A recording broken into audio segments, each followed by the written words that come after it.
ಆಮೇಲೆ ಕೊಳ್ಳಿಲ್ಲ ಅಂದ್ರೆ ಆಟೋಮೆಟಿಕ್ಕಾಗಿ ನಮ್ಮ ಏನಪ್ಪ ಅಂದ್ರೆ ಎಕ್ಸ್ಪೋರ್ಟ್ ಕಡಿಮೆ ಆಗ್ತದೆ, ಕ್ವಾಂಟಿಟಿ ಎಕ್ಸ್ಪೋರ್ಟ್ ಕ್ವಾಂಟಿಟಿ ಕಡಿಮೆ ಆದ್ರೆ ಅಲ್ಲಿ ದುಡ್ಡು ಬರುವಂಥ ಏನಪ್ಪ ಅಂದ್ರೆ ಏನೋ ಹರಿವು ಬಂದಾಗಿಬಿಡ್ತದೆ.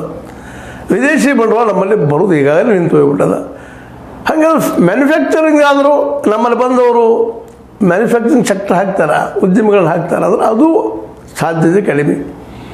ಯಾಕಪ್ಪ ಅಂತಂದ್ರೆ ಅವ್ರು ತಮ್ಮಲ್ಲಿ ಇನ್ನೊಂದು ದೇಶದಲ್ಲಿ ತಯಾರು ಮಾಡಿದ ವಸ್ತು ಬರ್ಬೋದಿಲ್ಲ ಅಂತಲ್ಲ, ಆದ್ರೆ ಅವರು ಏನು ಮಾಡೋರಪ್ಪ ಅಂತಂದ್ರೆ ಅದರ ಮೂಲ ಟೆಕ್ನಿಕಲ್ ಏನಿರ್ತದೆ ಅದರ ವಿಚಾರಗಳು ಅವ್ರು ನಮ್ಗೆ ಬಿಟ್ಟು ಕೊಡೋದಿಲ್ಲ ಅಂತ.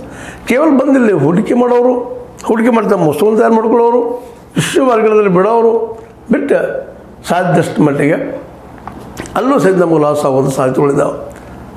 ಹೀಗಾದ್ರೆ ಮುಂದೆ ಹೇಗೆ ಅಂಥೇಳಿ ದೊಡ್ಡ ಪ್ರಶ್ನೆ ಭಾರತ ಮುಂದದ. ಇಲ್ಲಿ ಇಲ್ಲಿವರೆಗೆ ಭಾರತದ ಎಕಾನಮಿ ನೀವು ನೋಡಿದ್ದೀರಿ. ಇಲ್ಲಿವರೆಗೆ ನಮ್ಮ ಮನಮೋಹನ್ ಸಿಂಗ್ರು ಹಿಂದೆ ಓಪನ್ ಮಾರ್ಕೆಟ್ ಮಾಡಿದರು. ಓಪನ್ ಮಾರ್ಕೆಟ್ ಮಾಡಿದಾಗ ಸ್ವಲ್ಪ ಜನ ಹೊರಗಿಂದ ಏನೋ ಬಂದು ದುಡ್ಡು ಇನ್ವೆಸ್ಟ್ಮೆಂಟ್ ಮಾಡಲಿಕ್ಕೆ ಶುರು ಮಾಡಿದರು. ಏಳಿಗೆ ಆಗ್ತದಪ್ಪ, ಬೆಳೀತದೆ, ನಾವು ಮುಂದಕ್ಕೆ ಹೋಗ್ತೀವಿ ಅನ್ನೋದು ಭಾವನೆ ಮೂಡಿತು. ಎಂಥ ಒಂದು ಕಠೋರ ಸಮಯದಲ್ಲೂ, ಮಂದಿ ಸಮಯದಲ್ಲೂ, ವಿಶ್ವ ಎಲ್ಲ ಸೋಲ್ತಾ ಇದ್ದ ಸಮಯದಲ್ಲೇ ಮೋದಿಯವರ ಹಿಂದಿನ ನಮ್ಮ ಪ್ರಧಾನಿ ಮನಮೋಹನ್ ಸಿಂಗ್ರು ಗೆಲ್ತಾ ಬಂದರು. ಅಲ್ಲೆಲ್ಲ ಆ ಮಂದಿ ಅಥವಾ ತೇಜಿ ಮಂದಿ ಅಂತೀವಿ ನಾವು, ಒಂದು ಏಕದಮ್ ವ್ಯಾಪಾರ ಇಲ್ಲಂಥ ಸ್ಥಿತಿ, ಅದನ್ನು ಉಳಿಸ್ಕೊಂಡು ಬಂದ ಅದೊಂದು ರೀತಿ ಲಾಭದ ಉದ್ಯೋಗ ಅಂತ ತೋರಿಸಿದರು.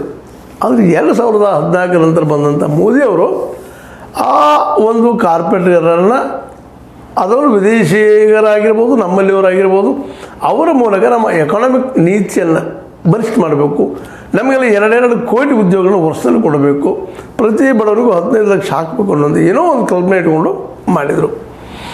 ಆದ ನಂತರದಲ್ಲಿ ನಡೆದದ್ದೇ ಬೇರೆ. ಕಾರ್ಪೊರೇಟ್ಗಳು ತಮ್ಮ ದುಡ್ಡು ತಮ್ಮ ಖಜಾನೆ ತುಂಬಿಕೊಂಡ್ರೆ ವಿನಃ ಭಾರತದ ಖಜಾನೆ ತುಂಬಲಿಲ್ಲ. ನಮ್ಮವ್ರಿಗೆ ಉದ್ಯೋಗ ಕೊಡೋಕೆ ಅವ್ರಿಗೆ ಆಗಲಿಲ್ಲ. 10-20 ಲಕ್ಷ ಕೋಟಿ ರೂಪಾಯಿ ಇನ್ವೆಸ್ಟ್ ಮಾಡಿದರೆ 15-20 ಸಾವಿರ 25 ಸಾವಿರ ಜನರಿಗೆ ಮಾತ್ರ ಉದ್ಯೋಗ ಕೊಡುವಂಥದ್ದಾಯಿತು. ಹೀಗಾಗಿ ಉದ್ಯೋಗ ಇಲ್ಲದಂಗೆ ನಿರುದ್ಯೋಗ ಹೆಚ್ಚಾಯಿತು.